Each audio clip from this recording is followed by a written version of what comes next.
তিন কুল তিন টাইমে দিনে মোট 14 বার এটা আমরা পড়ব। কোরআনে কারীমের এই শেষের তিনটা সূরা এমন তিনটা সূরা যে আমাদের প্রিয় নবী সাল্লাল্লাহু আলাইহি সাল্লাম সারা দিনে সবচাইতে বেশি সংখ্যক বার যেই সূরাগুলোকে ওয়াজিফা হিসাবে আমল হিসাবে পড়ার নির্দেশ দিয়েছেন কোরআনে কারীমের সেই সূরাগুলো হলো এই তিনটা সূরা। এই তিনটা সূরা দিনে এবং রাতে যত বেশি সংখ্যক বার পাঠ করতে হয়, অন্য কোন সূরা এমনকি অন্য কোন দোয়া এত বেশি সংখ্যক বার পাঠের নির্দেশ কোরআনে অথবা হাদিসে কোথাও দেওয়া হয় নাই। তাহলে এই তিনটা সূরার মর্যাদা, এর কি মর্তবা, এর কি বৈশিষ্ট্য, এর কি মাহাত্ম্য আছে সেটা বুঝবার জন্য আর কিছুর প্রয়োজন নাই। এই একটি কথা যথেষ্ট যে দিন এবং রাত 24 ঘন্টার ভেতরে কোরআনে কারীমের এই শেষ তিনটা সূরা, সূরা ইখলাস, সূরা ফালাক, সূরা নাস, এগুলোকে যত বেশি সংখ্যক বার নবী সাল্লাল্লাহু আলাইহি ওয়াসাল্লাম পড়ার নির্দেশ দিয়েছেন, তিনি নিজে পাঠ করতেন, এত বেশি সংখ্যক বার অন্য আর কোন দোয়া, আর কোন সূরা, আর কোন আয়াত, আর কোনো কিছু পাঠ করার নির্দেশ আমাদেরকে কোরআন হাদিস দেয় নাই। এখান থেকে এই তিনটার সূরা যে আল্লাহর কাছে কত গুরুত্বপূর্ণ, নবী সাল্লাল্লাহু আলাইহি ওয়াসাল্লামের কাছে কত গুরুত্বপূর্ণ যে রিপিটেডলি এত বেশি সংখ্যক বার পাঠ করার নির্দেশ দেওয়া হয়েছে, এটা পরিষ্কারভাবে বোঝা যায় কি যায় না বলেন? সময় তো ভাইরা আমার, সূরা ইখলাস, সূরা ফালাক, সূরা নাস, এই তিন সূরা দিন এবং রাত সব মিলিয়ে আমাদের প্রিয় নবী সাল্লাল্লাহু আলাইহি ওয়াসাল্লাম তিন জায়গায় তিনি তিন সময় এই সূরাগুলো পাঠ করতেন। একটা হলো সকাল এবং সন্ধ্যায়। সকাল এবং সন্ধ্যায় নবী করিম সাল্লাল্লাহু আলাইহি ওয়াসাল্লাম তিন কুল পড়তেন। এটাকে সংক্ষেপে বলা হয় তিন কুল। যেহেতু তিন সূরা শুরুতে কুল শব্দটা আছে, এই জন্য সংক্ষেপে বলা হয় তিন কুল।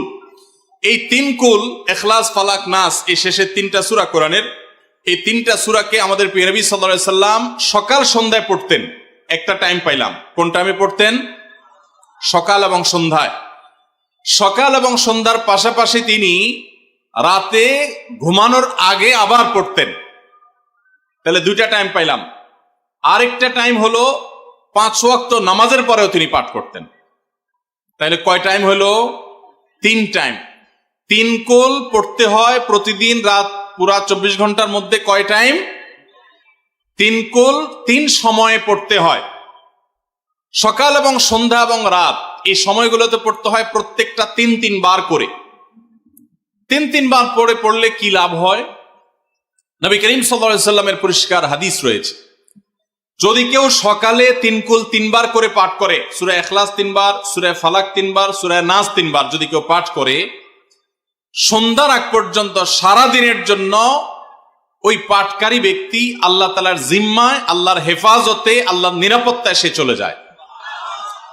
যত প্রকার অনিষ্ট আছে, ক্ষতি আছে, দৃশ্যমান ক্ষতি, অদৃশ্যমান ক্ষতি, সব ধরনের ক্ষয়ক্ষতি থেকে এবং আকস্মিক বিপদ থেকে, মুসিবত থেকে আল্লাহ রাব্বুল আলামিন ওই ব্যক্তিকে হেফাজত করেন যে ব্যক্তি ইয়াকিনের সাথে, ঈমানের সাথে, দৃঢ়তার সাথে আল্লাহ তাআলার কাছে প্রার্থনা করে এই সূরাটা সকালে 3 বার পাঠ করে। একইভাবে যে ব্যক্তি সন্ধ্যায় পাঠ করে, মাগরিবের আগে বা পরে, আসরের পর থেকে নিয়ে মাগরিবের আগে কিংবা এশার আগ পর্যন্ত পুরো সময়ের ভিতরে যদি কেউ এই 3 কুল 3 বার পাঠ করে, তো সারা রাত জুড়ে ওই ব্যক্তি, এই পাঠকারী ব্যক্তি আল্লাহ রাব্বুল আলামিনের নিরাপত্তায় প্রবেশ করে যায়। একইভাবে আমাদের প্রিয় নবী সাল্লাল্লাহু আলাইহি ওয়াসাল্লাম প্রত্যেক 5 ওয়াক্ত নামাজের প্রত্যেক ওয়াক্তের পর এই 3 কুল পাঠ করতেন একবার। কয়বার? একবার সূরা ইখলাস, একবার সূরা ফালাক, আর একবার সূরা নাস। তাইলে মোট দিন এবং রাতে কয় জায়গায়, কয় টাইমে এই সূরাগুলো পাঠ করতে হয়? 3 টাইম। একটা হলো সকাল সন্ধ্যায়, আরেকটা হলো রাতে শোয়ার আগে, আরেকটা হলো 5 ওয়াক্ত নামাজের, 5 ওয়াক্ত নামাজের পরে একবার করে, একবার সূরা ইখলাস, একবার সূরা ফালাক, একবার সূরা নাস। ফজরের পরে, আবার যোহরের পরে, আবার আসরের পরে, আবার মাগরিবের পরে, আবার এশারের পরে। তাহলে দিন এবং রাত 24 ঘন্টায় এই 3 কুল কত বেশি গুরুত্বপূর্ণ হলে কোরআনের অন্য কোন সূরা, অন্য কোন আয়াত এত বেশি জায়গায়, এত বিভিন্ন জায়গায়, বিভিন্ন সময় নবী সাল্লাল্লাহু আলাইহি ওয়াসাল্লাম এত সংখ্যক বার আমাদেরকে পাঠের নির্দেশ দেন নাই। এখান থেকে বোঝা যায় এই সূরাগুলো কত গুরুত্বপূর্ণ, কত প্রয়োজনীয় এবং কত ফজিলত এবং মর্যাদাপূর্ণ। ভাইরা আমার, দিন এবং রাত 24 ঘন্টার ভিতরে 3 সময় এই সূরাগুলো মোট কতবার পাঠ করা হয়? আসুন আমরা হিসাব করি। সকাল সন্ধ্যা এবং রাতে তিনবার করে যদি পাঠ করা হয় তাহলে কয়বার হলো? 9 বার করে। সকালে 3 বার, সন্ধ্যায় 3 বার, রাতে 3 বার, তাহলে মোট কয়বার হলো? 9 বার। আর 5 ওয়াক্ত নামাজের পরে 5 বার, কয়বার হলো? 9 আর 5 কত? 14। সূরা ইখলাস দিনে কয়বার পড়তে হয়? কমপক্ষে 14 বার পাঠ করা সুন্নাহ। সূরা ফালাক দিনে 14 বার পাঠ করা সুন্নাহ। সূরা নাস দিনে 14 বার পাঠ করা, এটা সুন্নাত নবী সাল্লাল্লাহু আলাইহি সাল্লামের। এই আমলটা আমরা অনেকে জীবনে আজকে প্রথম শুনেছি, অনেকে হয়তো আগে থেকে জানি। আমি এই ফজিলত এবং মর্যাদার কথা যে বললাম, আল্লাহ নবী সাল্লাল্লাহু আলাইহি সাল্লাম যে বলেছেন সকালে পড়লে সারাদিন, সন্ধ্যা পড়লে সারা রাত, রাতে শোয়ার সময় পড়লে, বিশেষ করে রাতে মানুষ ঘুমন্ত অবস্থায় নানা রকমের ক্ষয়ক্ষতির আশঙ্কা থাকে, এই সব ধরনের ক্ষয়ক্ষতি থেকে আল্লাহর নিরাপত্তা এসে চলে আসে। আল্লাহ তার হেফাজতে জিম্মাদারি নিয়ে নেন, দায়িত্বশীল হয়ে যান, সবকিছু থেকে যথেষ্ট, সবকিছু থেকে আল্লাহ তাআলা তাকে নিরাপদ করে দেন। এই বিশ্বাস, এই ইয়াকিন নবী সাল্লাল্লাহু আলাইহি সাল্লামের কথার প্রতি আমাদের আছে না নাই? তাহলে এই সূরাগুলো আমরা আজ থেকে আমল করব তো ইনশাআল্লাহ। এই 3 কুল সকাল সন্ধ্যায় এবং রাতে ঘুমানোর আগে এটা পাঠ করার একটা বিশেষ পদ্ধতি আছে। সেটা হলো নবী করিম সাল্লাল্লাহু আলাইহি সাল্লাম শিক্ষা দিয়েছেন, এই 3 কুল সূরা ইখলাস 3 বার পড়বেন, সূরা ফালাক 3 বার পড়বেন, সূরা নাস 3 বার পড়বেন, পড়ে 2 হাতকে এরকম কোষ করবেন, এভাবে কোষ করবেন, কোষ করে এই কোষের মধ্যে ফু দিবেন। নিজের কোষের ভিতরে 3 বার পড়ে ফু দিয়ে এরপর সেটাকে পুরা শরীরের মধ্যে মুছে ফেলবেন। যেখানে যেখানে হাত নেওয়া সম্ভব হয়, শরীরের যতটুকু জায়গায় হাত নেওয়া সম্ভব হয়, সামনে পেছনে চেষ্টা করে যতটুকু সম্ভব হয় ততটুকু মাসা করবেন, মুছবেন হাত দিয়ে। এর মাধ্যমে আল্লাহ তাআলা আপনাকে হেফাজত করবেন। ছোট ছোট বাচ্চা যারা আছে, দুধের শিশু, 2 বছর, 4 বছর, 6 বছর, যারা পড়তে পারে না এখনো বা মুখস্থ নাই, সে বাচ্চাদেরকে মা বাবা বা তাদের কাছের কোনো লোকজন তারা পড়ে 3 বার ফু দিবেন। আবার 3 বার পড়ে নিজের ছেলে মেয়ের সবার শরীরে ফু দিয়েন না, প্রত্যেকের জন্য 3 বার। আপনারটা আপনি করবেন, বাচ্চাকে করে দিবেন। এই আমলগুলো আল্লাহ তাআলা আমাকে যেদিন জানার তৌফিক দিয়েছে, আপনাদের উৎসাহের জন্য বলি, সারাদিনে আর কোনো আমল করতে পারি আর না পারি, নফল আমল হিসাবে এই আমলটা সজ্ঞানে, বিশেষ কোনো বিপদ আপদ মুসিবত না হলে আমি আলহামদুলিল্লাহ এই আমলটা কখনো ছাড়ি না, প্রতিদিন করি আলহামদুলিল্লাহ। আজকেও শুরুতেও এই আমলটা আমি করে নিয়েছি। আপনারা সবাই আমলটা করবেন তো ইনশাআল্লাহ? কে কে নিয়ত করছেন আজ থেকে 3 কুল এই 3 টাইম জীবনে কখনো ছাড়বেন না? একটু দাঁড়ায় হাতটা তুলে আল্লাহকে দেখাই দেন। সবাই নিয়ত করছেন তো? আল্লাহ আমাদের সবার হাতগুলোকে কবুল আর মঞ্জুর করে নিন। আল্লাহ তাআলা আমাদের সকল ক্ষয়ক্ষতি থেকে হেফাজতের জন্য আল্লাহ একাই যথেষ্ট হয়ে যান। ভাইরা আমার, তাহলে 3 কুলের আমলটা করবো তো ইনশাআল্লাহ? 3 কুল সম্পর্কে আরো অনেক কথা বলার আছে, এই 3 কুলের ফজিলত এবং মর্যাদা নিয়ে আরো বহু কথা শোনাবার আছে, কিন্তু আমি শুধুমাত্র এটুকু যথেষ্ট মনে করি আমলের জন্য। আমরা এটাকে আমল করব। আমাদের সারা দিনে সারা রাতে কত রকমের বিপদ আপদের ভয় থাকে, আশঙ্কা থাকে। আপনি যদি কোনো এলাকার কোনো প্রভাবশালী ব্যক্তির সাথে আপনার পরিচয় থাকে, আর ওই ব্যক্তি যদি বলে তোমার কোনো সুবিধা অসুবিধা যেন না হয়, এই এলাকায় প্রবেশ করলে আমাকে একটা SMS করে রাখবা। ওই এলাকার থানা পর্যায়ে হলো ওসি সাহেব, জেলা পর্যায়ে হলে SP সাহেব, DC সাহেবের সাথে আপনার খুব হট লিঙ্ক, খুব ভালো সম্পর্ক, তিনি আপনাকে ভালো জানেন। আপনাকে বলে দিয়েছে তুমি সেখানে গেলে তুমি আমাকে শুধু SMS করবা। আপনি SMS করেছেন, তিনি রিপ্লাই দিয়ে বলেছেন ঠিক আছে তুমি এলাকায় ঢুকছো, আমি দেখতেছি, অসুবিধা নেই। ওই এলাকায় আপনাকে কেউ ডিস্টার্ব করলে, কেউ আপনার ক্ষতি করতে চাইলে, কোনো অসুবিধা করতে চাইলে আপনার কোনো ভয় হবে?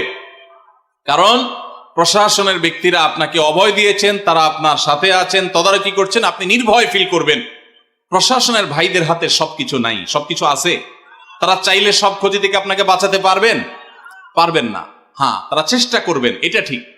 এইটুকুর কারণে যদি আপনার এত আস্থা তৈরি হয়, তো আরশে আজিমের মালিক স্বয়ং আহকামুল হাকিমিন আল্লাহ রাব্বুল আলামিন, যার হাতে মানুষের জীবন, যার হাতে মানুষের মৃত্যু, যার হাতে মানুষের সকল লাভ, সকল ক্ষতি, সকল কল্যাণ, সকল অকল্যাণ, সেই আরশের মালিক বলছেন তুমি সকাল এবং সন্ধ্যায়, রাতে শোয়ার সময় এই 3 কুলের আমল যদি তুমি করো, তো আল্লাহ রাব্বুল আলামিন স্বয়ং তোমার সব কিছু থেকে তোমার জন্য যথেষ্ট হয়ে যাবে। তোমার কোনো কিছুর প্রয়োজন হবে না। আল্লাহর কথার প্রতি যদি ইয়াকিন থাকে, নবী সাল্লাল্লাহু আলাইহি ওয়াসাল্লামের হাদিসের প্রতি যে বিশ্বাস থাকে যদি, তাহলে ইনশাআল্লাহ আজ থেকে আমরা কেউ, আমার পর্দা আলের মা বোনরা যারা শুনছেন, আমরা যারা শুনছি, আমরা কেউ এই আমলটা ছাড়বো না ইনশাআল্লাহ। সবাই আমল করবো তো ইনশাআল্লাহ? তাহলে 3 কুল 3 টাইমে দিনে মোট 14 বার এটা আমরা পড়বো। এখন পড়ার ক্ষেত্রে আবার একটা সমস্যা হলো, এই টাইপের আমলগুলো আমরা পড়ি খুব তাড়াহুড়া করে। যেমন সুবহানাল্লাহ 33 বার, আলহামদুলিল্লাহ 33 বার, 5 ওয়াক্ত নামাজের পরে আল্লাহু আকবার আছে না নাই? এগুলো সাধারণত কিভাবে পড়ে মানুষ বলেন? আমরা তো সবাই এ রোগের রোগী। কিভাবে পড়ি আমরা বলেন? সুবহানাল্লাহ সুবহানাল্লাহ সুবহানাল্লাহ সুবহানাল্লাহ সুবহানাল্লাহ সুবহানাল্লাহ সুবহানাল্লাহ। আমি যদি এখন মেজো ভাইকে বলি, ভাই আল্লাহ আপনার ভালো রাখুক, ভালো করছেন ভাই, কি হয়েছেন, আমি যদি তাড়াহুড়া করে কথা বলবো, উনি বলবে লোকটার কি মাথা কোনো সমস্যা হলো কিনা। কারণ আমি একটা মানুষের সাথে যখন কথা বলবো, এমনকি ওনার প্রশংসা, সুবহানাল্লাহ মানে আল্লাহর পবিত্রতা বর্ণনা করা, এটা আলহামদুলিল্লাহ মানে আল্লাহর প্রশংসা করা। তো আপনি আল্লাহর প্রশংসা, আল্লাহর গুণকীর্তন করতে গিয়ে যদি বলেন যে উনি খুব ভালো মানুষ, উনি এটা করে, উনি সেটা করে, আমি তাড়াহুড়া করে বলবো যে কি ব্যাপার ভাই, আপনারা কেউ দৌড়ায় নাকি? তো আপনি সুবহানাল্লাহ আলহামদুলিল্লাহ যদি তাড়াহুড়া করে পড়েন, তো এই সুবহানাল্লাহ আলহামদুলিল্লাহ যে মর্যাদা আপনার পাওয়ার কথা, তাড়াহুড়ার কারণে সেই মর্যাদা পাবেন না। মহব্বতের সাথে পড়বেন, অর্থ বুঝে, সুবহানাল্লাহ সুবহানাল্লাহ সুবহানাল্লাহ আলহামদুলিল্লাহ আলহামদুলিল্লাহ। কোয়ালিটি মেনটেন করবেন। দেখেন আমাদের মুসলমানদের, গোটা দুনিয়া জুড়ে মুসলমানদের একটা বড় ত্রুটি হলো যে আমরা আজকাল কোনো কাজে, সেটা দুনিয়ার কাজ হোক আর আখিরাতের কাজ হোক, সব কাজেই আমরা তাড়াহুড়া করে কোয়ালিটিটা নষ্ট করে ফেলি, আমরা কোয়ালিটিটা ঠিক রাখি না। আমার আফসোস লাগে অমুসলিম প্রধান দেশগুলোতে যখন যাই বা তাদেরকে যখন দেখি যে তারা কাজের মধ্যে কোয়ালিটিটা ঠিক রাখে, যেটাই করে কোয়ালিটি ঠিক রাখে, অথচ এই নির্দেশ আমাদেরকে আমাদের রাসূল দিয়েছেন, ইন্নাল্লাহা ইউহিব্বু ইযা আমিলা আহাদুকুম আমালান আইয়ুতকিনাহু, আল্লাহ পছন্দ করেন বান্দা যেই কোনো কাজ করুক, আমালান আই আমালিন, যে কোনো কাজ করুক, সেটা দুনিয়ার কাজ হোক সেটা আখিরাতের কাজ হোক, সুদৃঢ়ভাবে করবে, সুন্দরভাবে করবে, উত্তম রূপে করবে, এটা আল্লাহ তাআলা পছন্দ করেন। আর আজকাল আমাদের অবস্থা কি? আমাদের অবস্থা হলো যে আমরা তাড়াহুড়া করি। ভাইরা আমার, এই তাড়াহুড়া করে কোয়ালিটি নষ্ট করা যাবে না, বরং 3 কুল যতবার যেখানে পড়তে বলা হয়েছে মহব্বতের সাথে আস্তে আস্তে পাঠ করবেন। আল্লাহ আমাদের সবাইকে আমলের তৌফিক দান করবেন, আমিন।